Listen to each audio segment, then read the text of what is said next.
آپ دیکھ رہے ہیں یوٹیوب چینل اور میں محمد نصر اللہ۔ آج جو سب سے پہلے ہم ویڈیو کرنے جا رہے ہیں وہ ہے 17 جون ماڈل ٹاؤن کے حوالے سے۔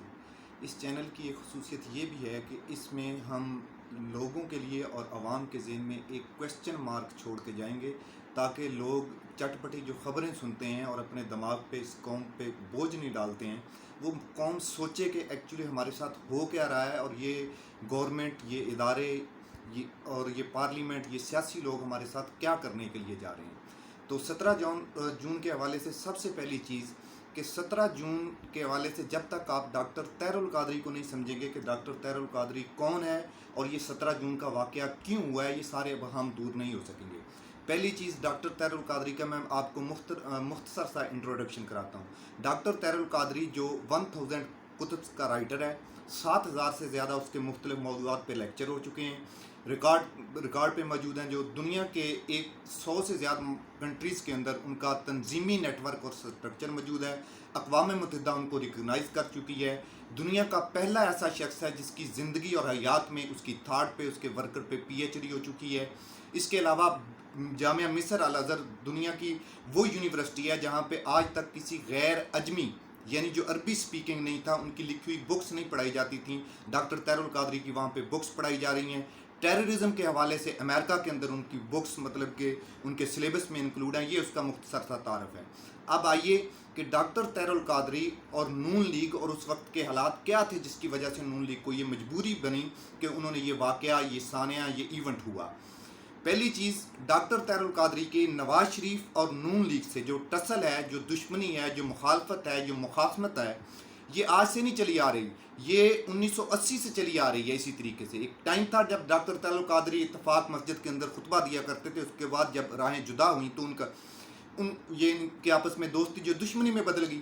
ابھی سوال یہ ہے کہ جب ڈاکٹر طاہر القادری کمزور تھا اور نون لیگ اس وقت بھی طاقتور تھی، تو نون لیگ نے یہ واقعہ، یہ سانحہ اس وقت کیوں نہیں کیا؟ ڈاکٹر طاہر القادری کے خلاف کوئی انتہائی قدم اس وقت کیوں نہیں اٹھایا؟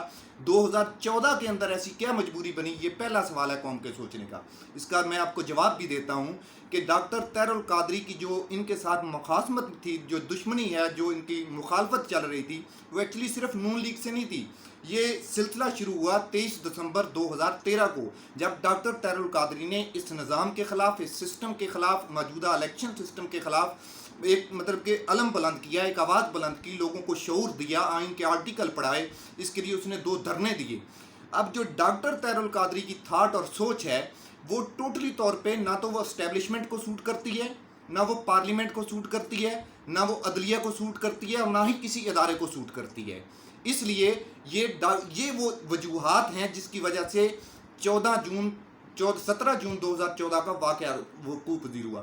ابھی اس میں ایک کویسچن مارک ہے کہ یہ واقعہ جس جگہ پہ ہو رہا ہے، وہ جگہ جہاں پہ اسٹیبلشمنٹ کا ایک کور ہیڈ کوارٹر موجود ہے، وہ کور ہیڈ کوارٹر ہارڈلی 8 سے 10 کلومیٹر دور ہے، جو اس فوج کا، اس اسٹیبلشمنٹ کا کور ہیڈ کوارٹر جو دنیا کو آپ کو دنیا کی چھٹی بڑی آٹمی طاقت کہتے ہیں، جو پاکستان کے اندر اگر روڈ پہ کوئی چھوٹا سا واقعہ بھی ہو جائے، 4 پولیس والے اکٹھے ہو جائیں، ان سے نہ کنٹرول سکے، وہ فوراً اٹھ کے پہنچتے ہیں۔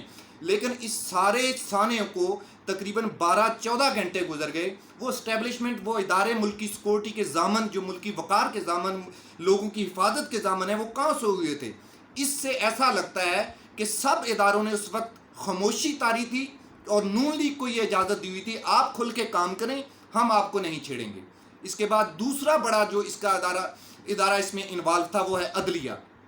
عدلیہ بھی خاموش ہے اس وجہ سے چونکہ عدلیہ کے ججوں کو بھی پتا ہے کہ ان کا یہ پروٹوکول، ان کے یہ گارڈ، ان کی یہ مراعات، ان کا یہ سسٹم، یہ جو ڈاکٹر طاہر القادری کا تبدیلی کا نظریہ ہے، انقلاب کا نظریہ ہے، چینج کا نظریہ ہے، جو وہ قوم کو آئین کے بنیادی حقوق جو لوگوں کے ہیں وہ پڑھا رہا ہے، یہ اگر لوگوں کو یہ کام ڈاکٹر طاہر القادری کرنا چاہتا ہے تو اس میں تو ہماری بھی سلامتی نہیں ہے۔